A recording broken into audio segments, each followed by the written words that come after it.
Turn me around, turn me around, no, turn me around. Ain't gonna let injustice turn me around. I'm gonna keep on walking, keep on talking, marching up to freedom land. Ain't gonna let discrimination turn me around, turn me around, turn me around. Gonna let discrimination turn me around. I'm gonna keep on walking, keep on talking, marching up to freedom land. Ain't gonna let no hatred turn me around, turn me around, turn me around. Ain't gonna let no hatred turn me around. Gonna keep on walking, keep on talking, marching up to freedom. And welcome to We Believe Digital Studios in Jackson, Mississippi for the weekly Sizzling in Mississippi program. We're hoping that you're joining us tonight. We're glad that you're joining us tonight. We look forward to you continuing to join us on Monday nights at 6:30 where we go live with this show. Just one time a week right now. Who knows? That may change in the future. My name is Chris Young, and right alongside me, my co-host, Maati Jone Primm. Good evening. Good evening, Chris. It's been a Monday, huh? It has. It has been a real Monday. How did we ever settle on Monday nights for doing the show? I don't know. We just want to drive it in there. That's it. That's it.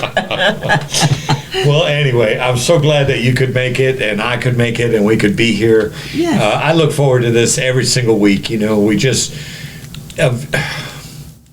Is this a vehicle for change? Yes. Yes. We're not silent. Everybody says, well, what can we do? What can we do?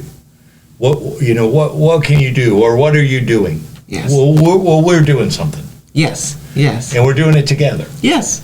And that's a great thing. So we're glad you're joining us. We got several topics tonight, and everything goes smoothly. We'll have a guest for the second half of the show, and we're looking forward to that. We left the side door open, so hopefully he can scoot in here at just the right time and jump in the chair here and talk to us a little bit about things at the Mississippi legislature. So, but in the meantime, oh man, you know, we've been talking about this trash collection contract in Jackson, Mississippi. Yes. Well, we had another iteration just this afternoon at 3 p.m. And you know, the mayor was put on the agenda once again, the 6-year contract for Richard's disposal. Yes. A second agenda item was added that had to do with ceasing litigation by the council. Okay.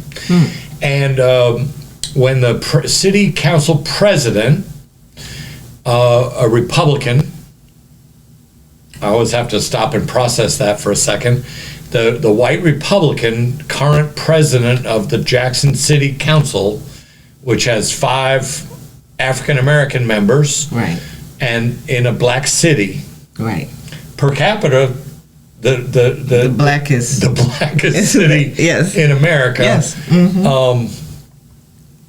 When he came in a few minutes late, he was the last one to arrive, and he arrived looking worse for the wear.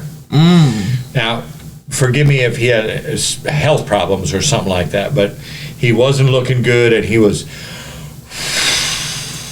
exhaling sharply as he sat down in his seat, Yeah. checked to see if everybody's ready, called the meeting to order. Ward 7 councilperson Virgie Lindsay, Yes. she said that she'd like to start with the second agenda item, and she said perhaps it could be offered as some form of gesture of goodwill Okay. that the council has elected not to continue legislation. Now, on the one hand, not legislation, pardon me, litigation. Litigation. Suing the mayor again. Okay. So on the one hand, you could take her at her word and say, oh, wow, they've come to their senses. And they're not going to do that. And gets this to be first on the agenda when it's actually second as an exhibition of goodwill. Yes. To get off on the right foot. Or you could look at it in the way that might be more practical. And that is that they figured out through back channels that dog ain't going to hunt right now. Yes. That these people are getting angry, that this trash is piling up. Right. You got business owners that are really angry, people driving by their business, heaving their bags up in the business dumpster. I had one lady at the council today, she said it's going to cost her $800 a month. And I was thinking, wow, what a beautiful contribution you're making during a crisis. Yes. You know, she's been here her whole life operating. We might have to leave, Jackson, she said. Wow. But anyway, yeah, so who knows what that gesture was all about. But they say that they're ceasing litigation against the mayor. Okay. Which they just started very recently. Yes. And now they elected to cease that. Okay. So then the issue came up, and Mr. Banks kept bringing up points of order, and really the mayor was announced that he was prepared to withdraw number one agenda item. Sure. And everybody going, whoa, why is that? And as the city attorney came to the podium to try to let people know why the mayor was pulling the agenda item for the 6-year contract with Richards, Mr. Banks jumped in with points of order and this and that, and Ashby Foote, the city council president, the white Republican, got frustrated, and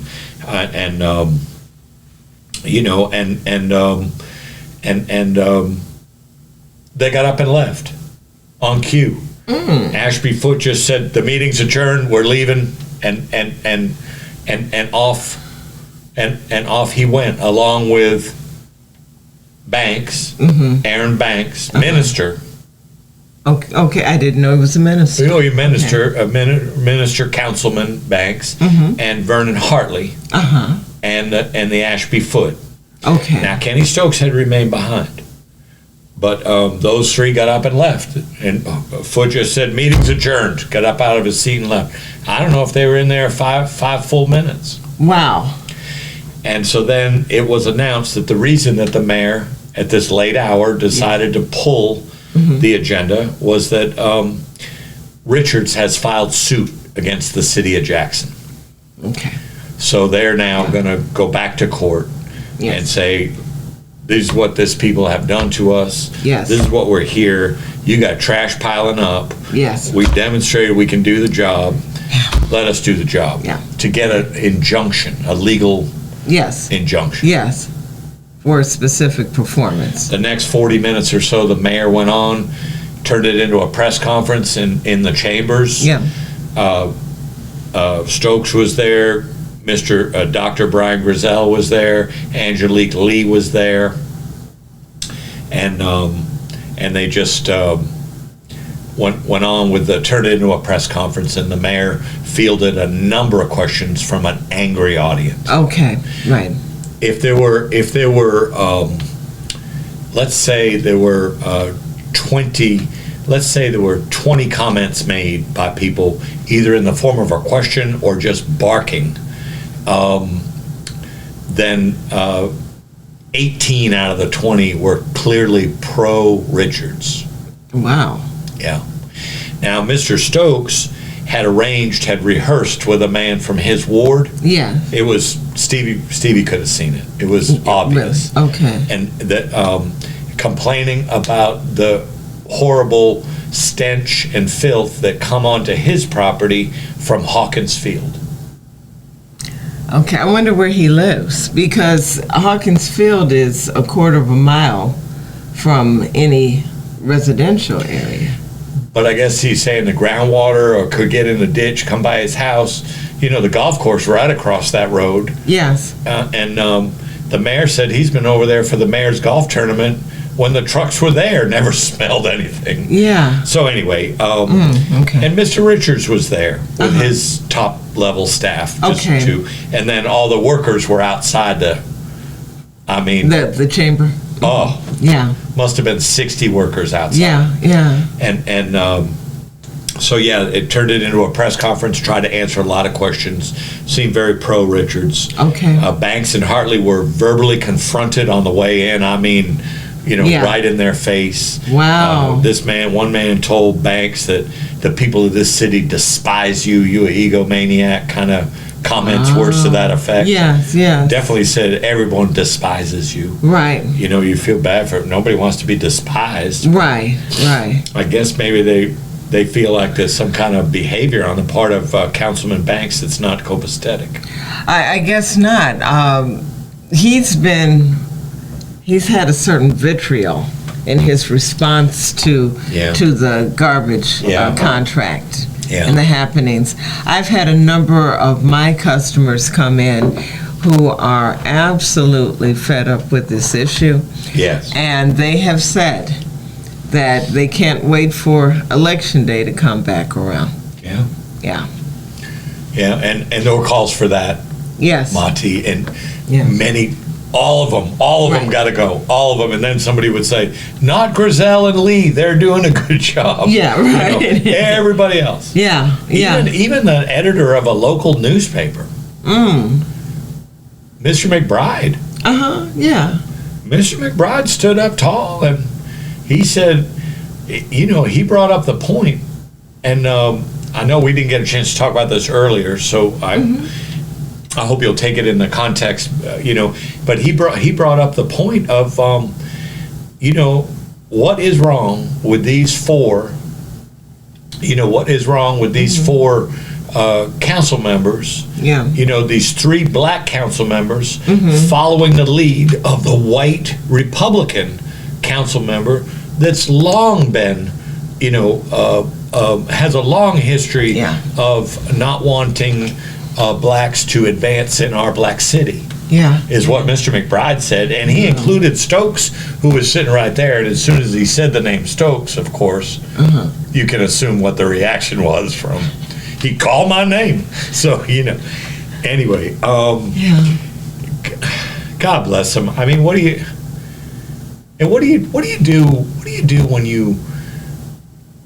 do when you care very much about the advancement of our black city, when you care very much about black people that are charged with helping the advancement, the operation, the movement forward of our black city, and you get behavior like all this? What are you supposed to do with that? It's frustrating. Well, really the behavior has to be one of being absolutely clear on their political position, so that we can anticipate what their politics are going to be based on their commitment and what they're committed to.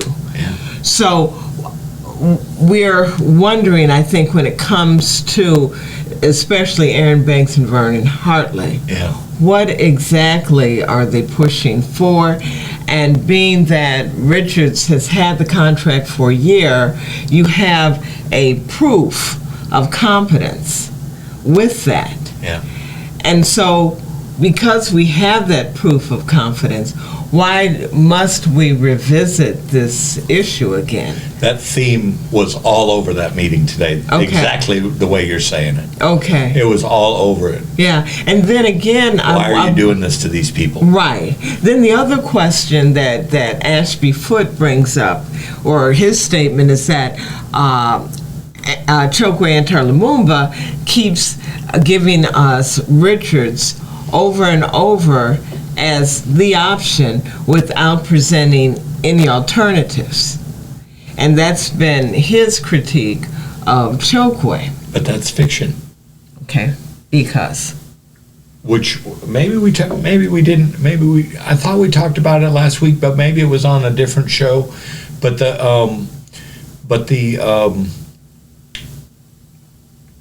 So the mayor maintains all along the low bid. He's going with the price, and that's all about Jackson. It's all about the Jackson residents. You know? Okay, so they didn't want that. Right. So they were content with taking the company that would cost us $1.2 million per year more. Yeah, per month. Okay, well, we'd have to revisit all that. Okay. But, yeah. So the idea that so the mayor's been consistent about that, and in the meantime, maybe this was on the Newsbreak show. I apologize when we talked about this, but in the meantime, the mayor sent letters as this was getting ready to wrap up, as April 1st was quickly coming upon us. Right. He sent letters to all 3 vendors that were in the last RFP process. Right. And each of FCC and Waste Management both said, Waste Management said, we're out of this. Right. Yeah. No, and no, we could not do it at the price that we bid only a year ago. Right. Or 14 months ago. Right. And FCC said, no, it would definitely be higher, and we can't do this. Right. And so Richards said, yes, we will do it. Right. And we will honor our prices. Right. Now, when we go into the full expanded contract, we will have to increase some pricing. Mm-hmm. But anyway, they're the only ones currently available. Right. The other 2 have bowed out. Wow. One person kept asking over and over. I don't know, it was like a follow-up to a follow-up to a follow-up. Why can't the city get back in the trash business, picking up its own trash? Right. And the mayor said, look, it's been 40 years. Yeah. We don't have the trucks. Right. We don't have the specific manpower. Right. We can look at it. He said he continues to look at that as a potential option, but it's cost prohibitive at this point. Yeah. Oh, yeah. Oh, absolutely. All the trucks, it's capital. Yeah. Yeah, intensive, labor intensive. Yeah. And at this point, Jackson just needs a reliable contractor to do. And these guys have shown they can do it. They have, for a year. I talked to one guy afterwards, Maati. I was on my way out back to find the car to leave, and I seen that there must have been 60 Richards people up front of the city hall. Mm-hmm. This guy was behind city hall on a bench all by himself. Mm-hmm. So I walked up to him. Mm-hmm. So we met. You know what he told me? He lives in a hotel. $400. $400 a week. Yeah. He got no transportation. Wow. He's trying to pull together $1,000 to put a down payment on a car. Okay. Just a little. He made it clear. Just a little. Good like a beater. Yeah. And he said, the best week I ever had it would be $1,000. Okay. So he's putting 400 of that into a hotel, but he said some days it's raining all day long out there. He said I come at the end of the day. He said I gotta have a shower. I gotta have a place to do my clothes. Sure. So then in the morning I can go out the door with a clean uniform on. Yeah. And we were talking about all that and how much he wants to get a car so that he could go, because his family is more down south near Baton Rouge. Okay. And he wants to be able to see the kids. He called them his mother. His mama's grandbabies is what he called them. Okay. But I thought that was it. What are you talking to me? How about, these kids, they love these fritters and they love the chocolate sauce, and we run through some tubs of ice cream. And you could just see the heart of the man. Yeah. That's just wishes his circumstances were better. Yeah. So that he could spend more time with his family, maybe on a weekend or something like that, and spend time with them little nieces and nephews of his, yes. and but it was interesting. His name was Curtis. Very, very nice young man, telling me all kinds of stories about things going on. Okay. Living in a hotel, $400 a week. Wow. Does he work for Richards or? Yeah. Okay. Yeah. Yeah, he's a hopper. Oh, okay. Yeah. Young, slender. You can see at a distance. Yeah. Strength, you know. And you'll get that working, in that position. You got to have it. Yeah. So it was a crazy day. So no action taken. The agenda item removed. The mayor meets with Mississippi Department of Environmental Quality on Wednesday.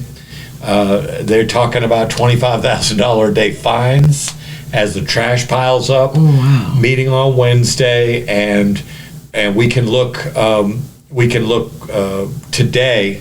We can look up and see the actual petition that was filed by Richard's Disposal against the city of Jackson. Right. So they want to keep doing the job. They're willing to put their money where their mouth is at this point. Right. Obviously, they feel like the deck is stacked in their favor. Right. Hopefully, we can get this resolved. The mayor says he's open to just about anything, and if he could get it resolved this week, believe me, it'll happen this week.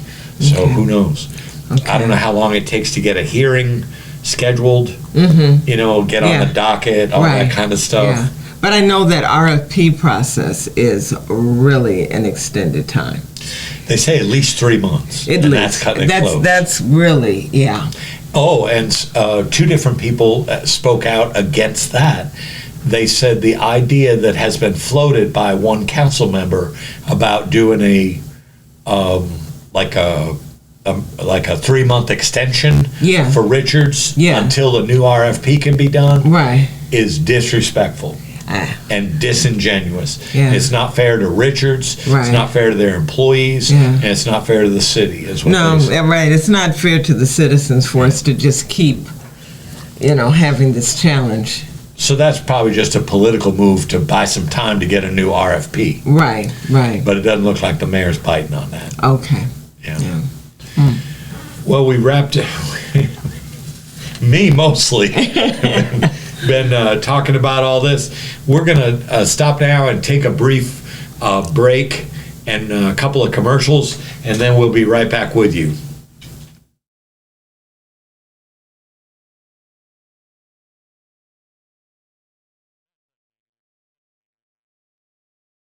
Have you had your Earth Blend coffee today? At Earth Blend Coffee, we take pride in offering you the very best of beans across the world, blended and roasted to perfection, giving you superior quality and satisfying and flavorful taste. Experience the world in one cup with Earth Blend Coffee. To order, visit earthblendcoffee.co now. The Mississippi Link is an African-American female-owned newspaper with a trusted voice that is highly respected throughout the city, state, and nation. Our motto, Keepers of the Knowledge for People Who Speak the Truth, since 1993. Link significantly influences the thoughts, attitudes, and buying decisions of its readers. Call us at 601-368-8481 for your advertising needs. If you would like to receive a newspaper in the mail each week, our annual subscription is only $52 per year. That is only $1 per week for you to stay informed regarding many stories that you can only get in the Mississippi Link. Sign up today at themississippiLink.com and click on Home Delivery. SocratesGarrettENT.com is a diversified firm specializing in recycled aggregates and crushed concrete. SocratesGarrettENT.com's recycled materials provide the construction industry with significant economic and environmental benefits by recycling clean concrete rubble into MDOT grade rock materials. Recycled aggregates and crushed concrete can be applied to driveways, road construction, bank protection, parking lots, general bulk fills, and more. For more information, please call 601-896-0084 or visit us online at SocratesGarrettENT.com.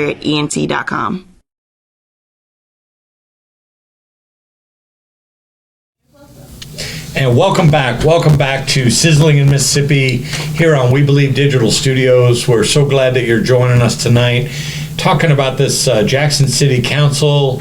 It sort of simmers down.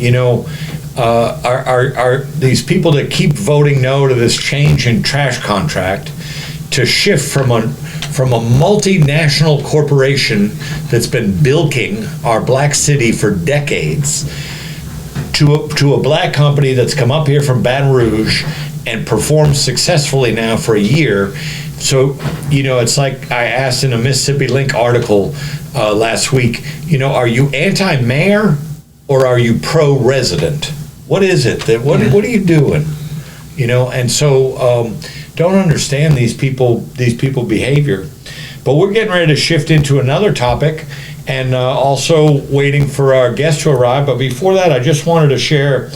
I always try to take a look at this Equal Justice Initiative calendar that I have on my wall, and I think they're $5, maybe $6 now. But I buy 5 of them every December to have a couple from one at home and one at the office, and then I give away the extra copies to people that I know who care. But today, on this anniversary in 1956, shocking, right? 4 white men attack black singer Nat King Cole. Yep. While he is performing for an all-white audience in Birmingham. Yes. So April 10th, 1956. They just didn't like that, having a black man singing for a white audience. Right. And so they just attacked him. Right. Yeah. He was so popular back then. Remember, he had his own television show, which was just a rare feat back then. And yeah, he couldn't travel anywhere he wanted to. There wasn't safety. My father was a entertainer, and he and Nat King Cole were in the same area one time, playing at different clubs, and they got together after their gigs and talked, and Nat was complaining to my father. I shouldn't call him Nat. Mr. King was complaining to my father about the lack of response from the audience, and my father said, around here you got to play country. Yeah. Regardless of appeal, right? Appeal to the base. You got to do it. Like a politician. Exactly. Wow. Yeah. Wow.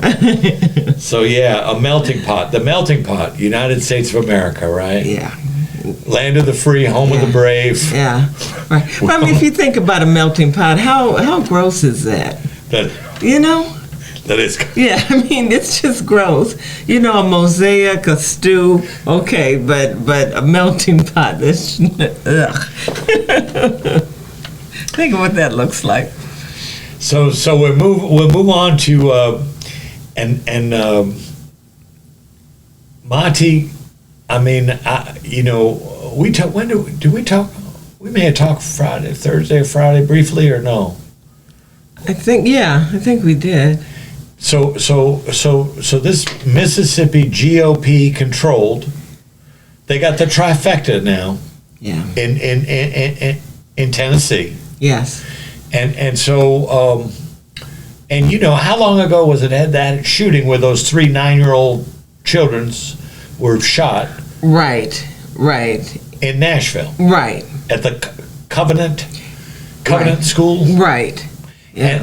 And so these 2 black lawmakers and white two black male lawmakers, right, young, mm-hmm. and 1 white female, right, older, right, lawmaker were protesting in the chamber, yes, with a mini bullhorn, right, about gun violence, right, because they weren't allowed to get to the microphone.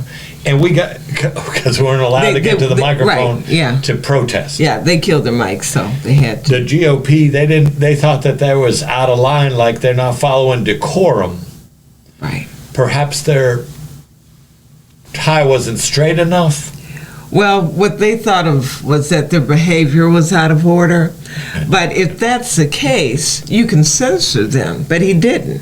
They didn't. They expelled them. They expelled. Get out. Well, they expelled the 2 black guys. Right, not the white woman. The 2 black lawmakers, Justin Jones and Justin Pearson, were expelled. Right. The white lawmaker, Gloria Johnson, who stood up with them, right, came 1 vote away from being expelled. Right. So the white lady got a pass. Right. The 2 black men did not. Right. And she didn't even get censored. And nothing. And the state of Tennessee got opened up to... Yeah, what it deserved. Just exactly what it deserved. National outcry. Yes. Over this racist behavior. Right. Where they single out these 2 men Do you mean to tell me that there's nobody else that's ever raised their voice or screamed in that gallery or had something to say? Right. And here we got people dying. Got an article coming this week in Mississippi Link. I swear I'm not saying this for self-promotion. I'm saying it for, it's related to the topic. But in 2020, gun violence in the United States of America surpassed automobile accidents as the leading cause of death for 0 to 19-year-olds. For our children in America, guns are now the leading cause of death. Wow. And that happened actually in 2020, but you know how the data lags and everything like this. So, right. And here these guys are saying, no, enough. We just had, and those were little white children that were killed at the Covenant School. Yes. But these two black lawmakers were standing up saying, this has got to stop. Right. We got to do something about gun control. Right. Yeah. Get that. Yeah. It's amazing, but again, when you look at places like Sandy Hook, right? And these are all white children. Yeah. And they didn't care then, and they don't care now. Yeah. They're willing to sacrifice children so as to keep, I can't even call it a right. It's a privilege. Yeah. Unearned, undeserved privilege. Yes. It's crazy. It is crazy. Yeah. Did you want to take a quick break, Ariel, or just keep rolling? Take a quick break. Okay. We do have our guest that we promised is coming in, and so we're just going to take a quick break for a commercial and get him in here and seated, and then we'll start right back up again. The Mississippi Link is an African American female-owned newspaper with a trusted voice that is highly respected throughout the city, state, and nation. Our motto, Keepers of the Knowledge for People Who Speak the Truth, since 1993. Link significantly influences the thoughts, attitudes, and buying decisions of its readers. Call us at 601-368-8481 for your advertising needs. If you would like to receive a newspaper in the mail each week, our annual subscription is only $52 per year. That is only $1 per week for you to stay informed regarding many stories that you can only get in the Mississippi Link. Sign up today at themississippiLink.com and click on Home Delivery. SocratesGarrettENT.com is a diversified firm specializing in recycled aggregates and crushed concrete. SocratesGarrettENT.com's recycled materials provide the construction industry with significant economic and environmental benefits by recycling clean concrete rubble into MDOT grade rock materials. Recycled aggregates and crushed concrete can be applied to driveways, road construction, bank protection, parking lots, general bulk fills, and more. For more information, please call 601-896-0084 or visit us online at SocratesGarrettENT.com.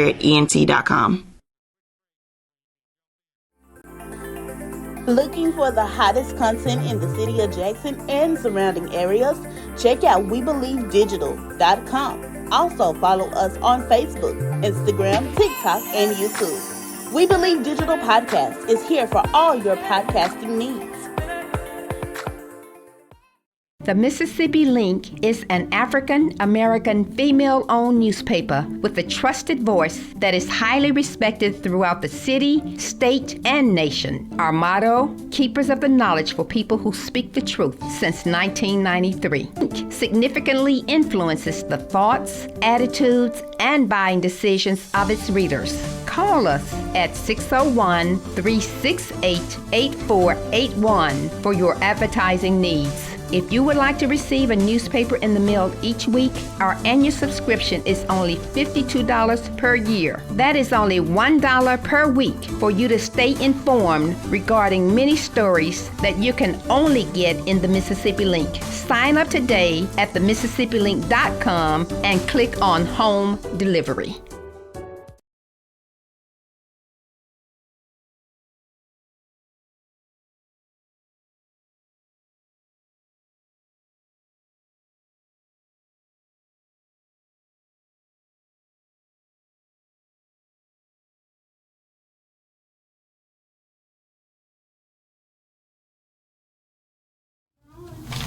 And welcome back to We Believe Digital Studios and the Sizzling in Mississippi program.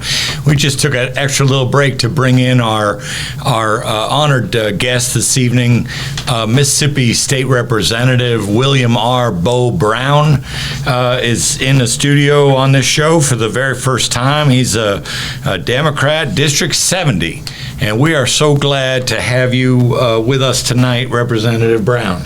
Thank you so much, Chris. It is my pleasure to be here with you, and I must begin by perhaps apologizing for not getting here sooner, because you've asked me to come in on a couple of other occasions, but our schedules did not gel, so I just want to let you know that I'm here, and I appreciate the consistency that you demonstrated by trying to get me here on your show. Glad to be here. Well, and we're glad to have you, and the thing is, too,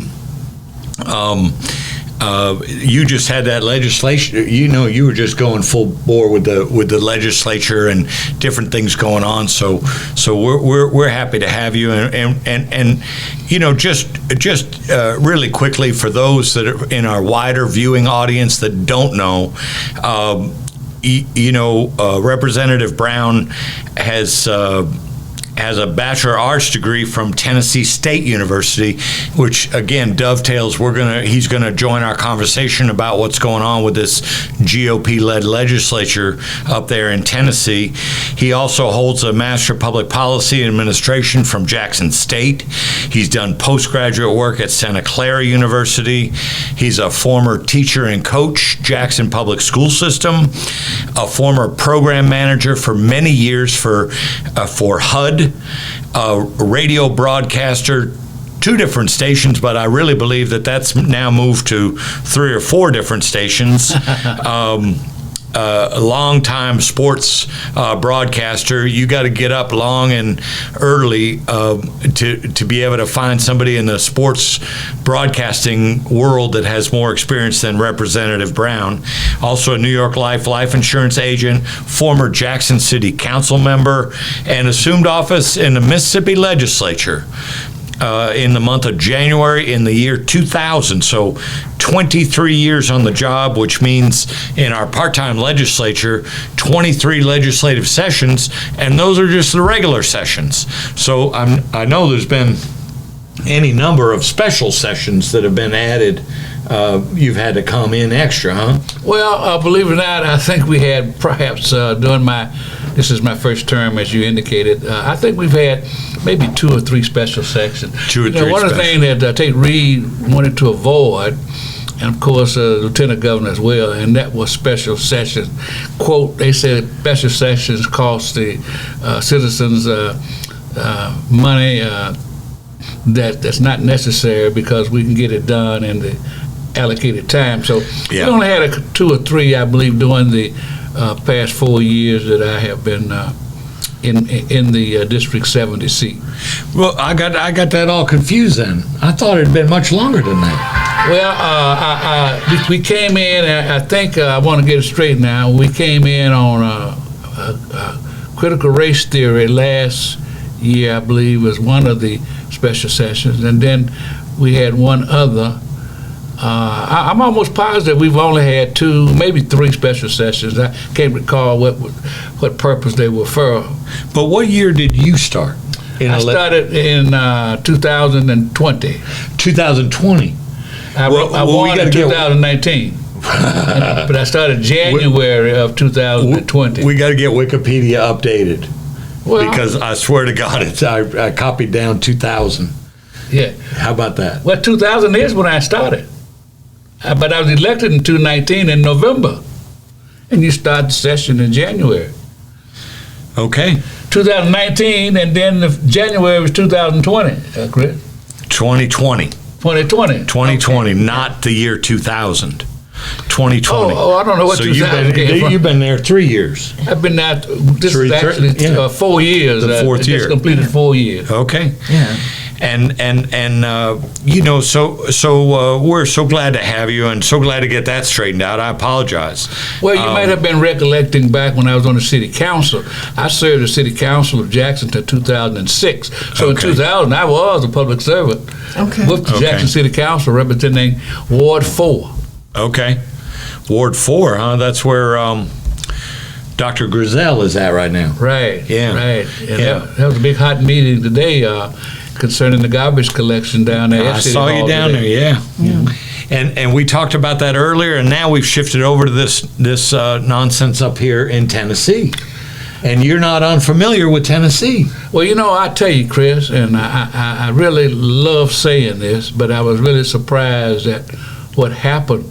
I went to school at Tennessee State over 50 years ago. Mm-hmm. And you certainly know that was in the 60s, and we know the turbulent times that the 60s brought forth and we confronted us as African Americans, and particularly as students. Mm-hmm. But I tell people that the 4.5 years that I spent in Nashville during the mid and late 60s, I did not experience, and I'm being from Mississippi, I did not experience not one single racial confrontation or incident at all in that city. That included public accommodation, going where you wanted to go,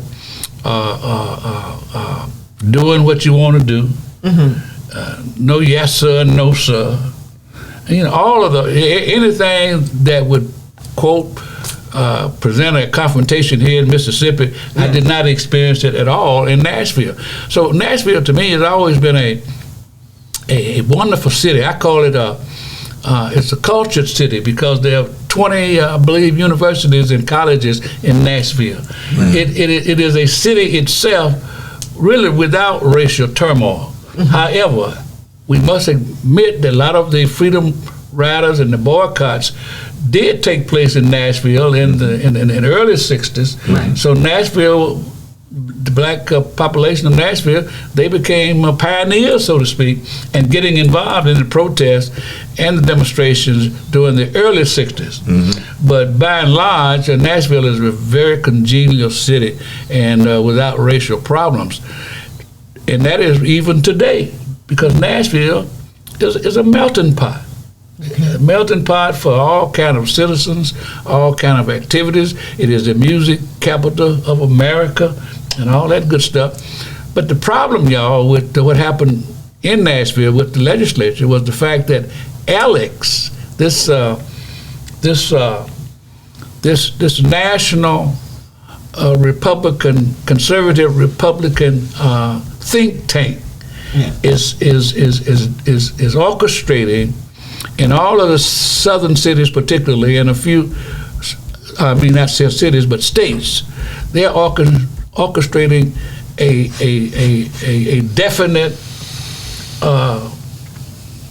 definite program, a platform that's constantly chipping away at African American representation, mm-hmm. particularly at the ballot, and of course in various political arenas in terms of limiting the power of black representation, right? Particularly black vote. So what I'm about to say is, Alex, this national program mm-hmm. that not only dictated what happened in Nashville, but they are doing it also in all pretty much southern cities. If you will watch the trend, the same things are happening there could happen here, or will happen here. Mm-hmm. But one of the things for sure, they're limiting certain agendas, including gun control. And everybody knows that mass killings is definitely a problem that needs to be addressed here in America in 2021.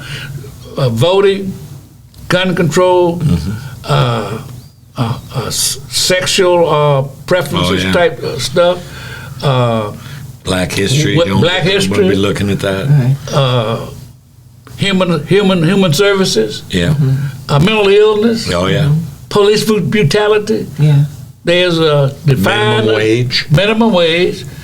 There's a defined agenda from this national organization to get all of the southern states, that's particularly Republican, and most of them, all of them are, I think, Republican controlled, mm-hmm. right? To follow this agenda. Okay. And the agenda is not anything beneficial to us. Yes. And in a lot of cases, not beneficial to poor folk. Right. Poor folk and black folk. Right. Right. And so I was surprised, but I got some good news. One of those young men already has been reinstated. Right. You've heard that. Yeah, Justin Jones. Yeah, we were just putting that out when you came in. We were just talking about that. Another one will be reinstated Wednesday of this week. Right, Justin Pearson. Yes. So it looks like they're going to be getting a whooping for that. The state is going to pay dearly for this. It's no doubt about it.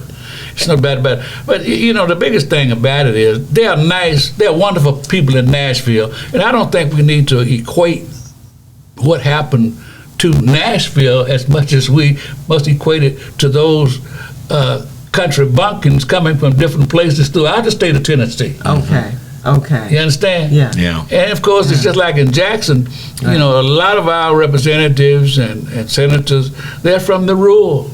Like the young man that pushed that 1020 bill. Senatobia. Trey Lamar. Yeah. Right. Senatobia, Mississippi. Right. 13,000 folk, I believe, or maybe a little less than that. And he wants to dictate what happens in a metropolis city like Jackson. Right, yeah. And he's like 3 hours away. 3 hours away and represents basically a rural city. Vastly white. Where he works in his white law firm that the only pictures on the website were white people. But he's going to tell us what to do. And he's following Alex. Yeah. That particular political machine that's driving a lot of these conservative bills and what have you. Right. And positions. Right. So it's really sort of conspirator. Well, naturally it's conspirator, but it's also script. So it's a script for all of this. If you look at Georgia and Florida and Mississippi and Tennessee, you will notice that the same agenda is being pushed in those states, particularly with regards to the items we mentioned a moment ago. Right. But voting.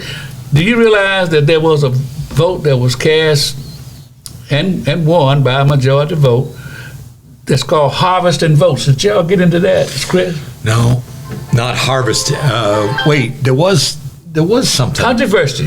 Controversy on harvesting votes. Meaning that, let's say there's an elderly person who is somewhat disabled and cannot go to the polls. And typically they would send in an absentee ballot. Sure. And what have you. I said they could still send it in. But let's say that you go by and say, Mr. Johnson, I'm going down. You mind if I take your ballot down to the election commission or the clerk's office? Yeah. And if you do that, they got a darn criminal penalty. Wow. That would give you time in jail and a loss of your own voting rights. And that particular bill passed. Wow. It passed. In other words, they're trying to discourage you from helping people. It passed here? Passed here in Jackson. I know. Reeves tweeted about it. I don't know if he signed it or not. He tweeted about something about this with the word harvesting. Maybe about 10 days or so ago. A tweet. That's the only. He mentioned it. I'm not sure he signed the bill, but the bill passed the House and the Senate, and it will basically prohibit people from helping disabled and senior citizens from assisting them in casting a vote. Right. Well, I've said that so goes Jackson, goes Mississippi, so goes Mississippi, goes the rest of the country. You're absolutely right. There's no way in the world that the capital city can be neglected continuously without some negative ramifications concerning it. Right. Now, they say, they meaning some of our opponents, oppositions, say that they're doing this to save Jackson. They're the savior for Jackson. Yeah. Because if we didn't take over the government, per se, Jackson would be headed down the drain. That's the position that a lot of them talking. So in other words, we're doing you a favor. Right. And you don't seem like you want this favor. Right. But I call it, and particularly with that 1020 bill, it's more of a martial law state.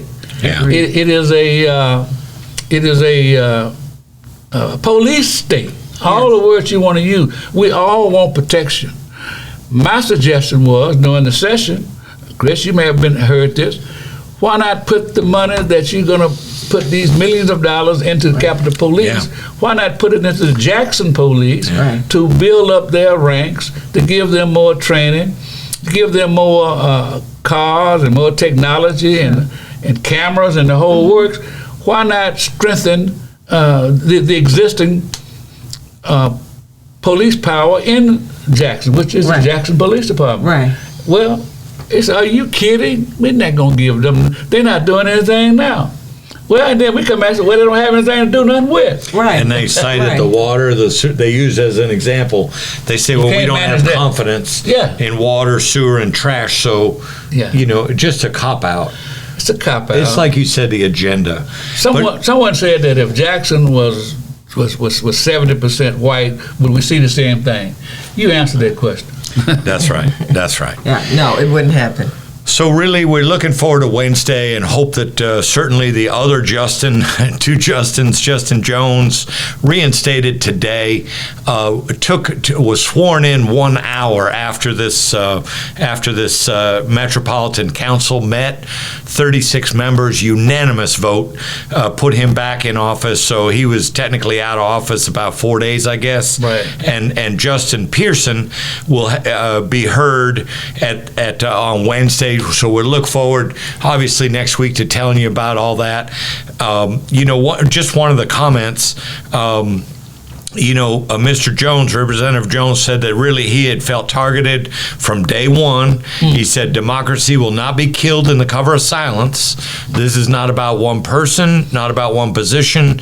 It's about a movement, and the power of the people, he said, will not be stopped. So we look forward to reporting more to you on that. We'll keep our fingers crossed and stay prayed up for Representative Pearson. We do thank this Miss Gloria, Representative Gloria Johnson. Right. Came one vote away. I guess her rapper helped her stay from getting expelled her own self, but she stood up and did the right thing from the very beginning, is my understanding. There's always a few out there doing the right thing. But really, as the show starts to wind down, we really want to get to Representative Brown on, because you just finished up. I mean, we've got about 8 minutes left here. And you just finished up on the 31st of March, as I understand it, very, very, very early in the morning, and with the legislative session. Yes. And one of the things, now, am I confusing you with somebody else? I hope I'm not, because you're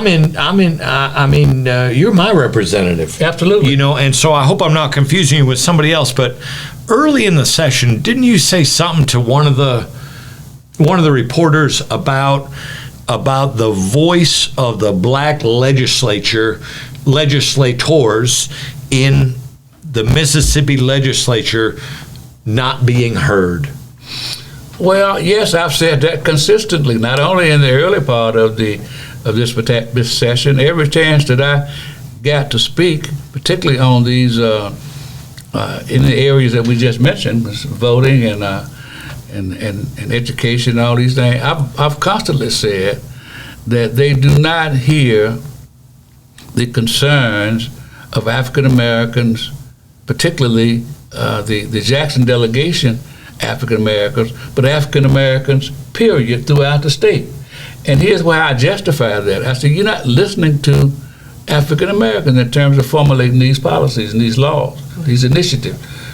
I challenged them. I said, if you would look at each and every one of the districts throughout the state in the House, there's a significant amount of African American voters in your district. Right. Now, sure, there may be 15%, 20%, 30%, whatever the case, but you represent black folk in your district as well. Yeah. So therefore, as we articulate the need to listen to the African American voters through us as their representative, you need to be listening to them too, because your district makes up a significant number of African Americans. And that went to deaf ears as well. Yeah. I got the idea that they were saying after making that statement, so what? Right. Mm-hmm. Right. So what? Yeah. And of course, I felt real, real slighted about that. So even when you point out and remind them of the obvious, you still get the feeling coming back to you that they don't care. And on top of that, I did kind of like an emotional appeal, particularly when we were talking about expanding health care and the closing of the hospitals, and taking people off of the Medicaid rolls and all that kind of stuff. I asked, where is the compassion? Now, these people that we're dealing with, and believe it or not, Chris, we get along well in terms of socially. Sure. Pat on the back, my friend, and we socialize together, respect for each other and all that, all of the necessary things to have a good social environment. But when it comes down to actually where the rubber meets the road and legislating policy that benefits all of us, then that kind of falls a lot of times on deaf ears. Yes. I like to go over there to a Blue Monday, over at Howlin' Mouse to listen to the blues on Monday night. Great venture. And a whole bunch of them got ones. That's right. A whole bunch of them over there, and but this one of them. Now I'm not going to mention any names. No. Because there's spirits flowing over there, cocktails and everything. But I remember telling Maati, that this guy, he liked to get up at the microphone and sing with the Black Blues Band. Yeah. He liked to get up there and sing. And he can do it. And he can kind of do it a little bit because, number one, because he got a little bit of something in him. Yeah. But the band lets him do it. They don't play favorites with nobody. Sure. But, I said to him the last time that I saw him over there, I asked him, are you going to get up and sing tonight? And he said, well, it depends. I'd like to get on the list. I said, well, do us all a favor. See, I can get away with this. Not everybody could. But I said, listen here. Before you get up to that microphone, get it locked in your head that you're going to tell the audience over here that you're one of the many, many people that voted for HB 1020 to take over this city. Oh, and man. then if you want to sing your blues song, go ahead and sing, buddy. Yeah. And he just kind of looked at me and walked away. I'm glad you said it to him, and I'm sure he thought you were saying that in jest, and not in reality, Monty. But it's like you saying they go through the motions. But that's not respect. If you, hey Bo, how you doing? What about them Mets or whatever? You start. That's their version of shucking and jiving. Well, there's also an agenda. We go back to what I said earlier. This Alex thing is for real. Yeah. It's a Republican agenda that's pretty much being followed toe to toe, so to speak, without any regard to the people's needs, people's feelings, people needing resources. The whole deal is Republican domination. Yeah. And let's not forget that we must say who's the catalyst behind this movement, and that's none other than Brother Trump. Brother Trump is facilitating this movement, we think. Okay. Well, I say we, let's say that I think, from my perspective, my vantage point. And I think that a lot of the policies and bills, initiatives that we're seeing is centered around making America great again for them.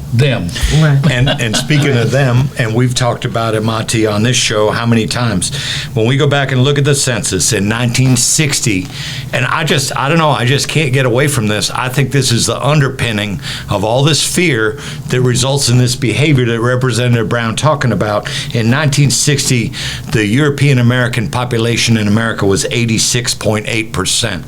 60 years later, in 2020, by the census, it had dropped over over 30 percentage points to 57.5%. Some people like to call it the Browning of America. I like to call it the basis for hog wild fear on the part of white people. And that's what we see going on here. So do you have any, as we roll out, any thoughts regarding what Representative Brown's sharing about what it's like over there day in, day out? Yeah. Because you see it from your vantage point and have been for years. Right. I'm just wondering, when it comes down to what I'm seeing as out-and-out murder of Jane Lewis, and here in Jackson by the Capitol Police. Then when I look in Taylorsville, Rasheem Carter. And Rasheem Carter. Right. And I'm wondering, do any of these names ever get mentioned inside of the legislature? Great question. You know, that's a great question. And quite frankly, no, it does not. However, there have been occasions, and we do it as needed, that the Legislative Black Caucus, the Legislative Democratic Caucus, will address these type of concerns, in a press conference or in a special gathering to express our displeasure with what has happened and to demand a fair and square investigation into them. Okay. So yes, we do address it from our perspective, but it's never addressed from a legislative perspective, and I think that is something that could show the compassion that we're talking about that's not being shown, and so it's kind of like swept under the rug in essence by the majority of the legislature. Yeah. And that's shameful. I appreciate you bringing that up. Well, we're racing against the clock here. We really run out of time. We thank the viewers so much for tuning in tonight. The live shows always start at 6:30, but you can go back if you want to tell your friends. You can go back at any time and watch the shows. We'd love to have you call into the studio. Maybe we can do something here to move your product along, your brand along, create some advertising, even television-ready advertising produced right out of the studio. You can always call us at 1-800-492-5186. So thanks again for visiting with us tonight. We look forward to next Monday night. Always thanking my co-host Maati and our special guest tonight, Representative Bo Brown, Democrat from the 70th Mississippi District. And we're so glad you could join us tonight. Take care of each other out there, and take care of yourself. And be safe. So you can take care of other people and be safe. Thank you, Chris, for being here, and I appreciate the company of this wonderful entrepreneur, Maati. She does a marvelous job in selling products and books and apparel and everything else that keeps the history of African Americans alive here in the city of Jackson. That's right. Thank you. Downtown Fair Street, Marshall's Books. Take good care, everybody. Have a good night.